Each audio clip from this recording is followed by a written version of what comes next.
Good afternoon, ladies and gentlemen.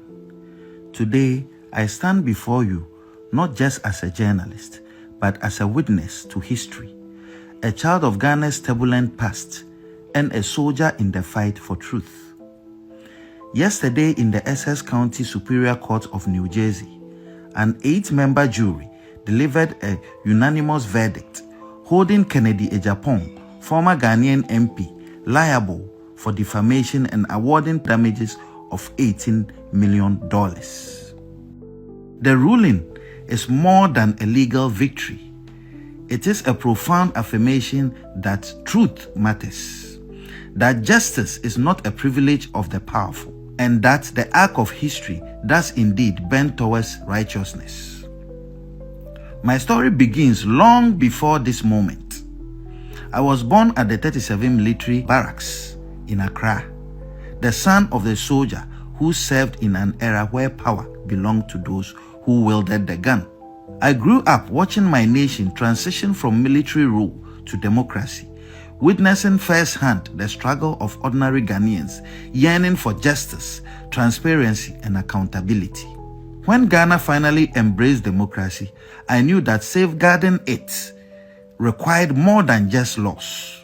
It needed the unyielding courage of those willing to hold power accountable. That is why I chose journalism, not as a career, but as a calling. Over the years, my team and I have exposed corruption at the highest levels, from the corridors of politics to the halls of justice. But in fighting the corrupt, one becomes a target.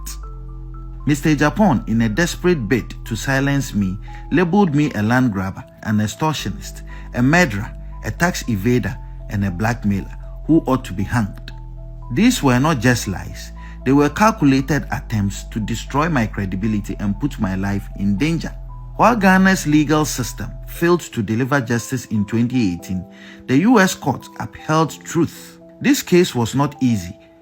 Proving defamation in the United States requires establishing actual malice by a clear and convincing evidence standard, one of the highest legal thresholds in the world. That the jury ruled 8-0 in my favor on every count is a testament to the fact that Mr. Ejapong acted with reckless disregard. Regrettably, Ghana's justice system has not always lived up to the principles of fairness and impartiality. When I sued Mr. Ejapong in 2018, despite his inability to legally substantiate his allegations, the court ruled against me, with Justice Barr scandalously branding me a terrorist instead of adjudicating the facts before him. This miscarriage of justice was later condemned by Supreme Court Justice Kolende, who rightly described it as a violent abuse of judicial authority. My fight has never been for personal gain, but for the soul of Ghana's democracy. This victory in the US sends a powerful message. The media cannot be silenced, truth cannot be buried, and those who wield power must be held accountable. Let this moment be a wake-up call to all who seek to erode the foundations of justice in Ghana.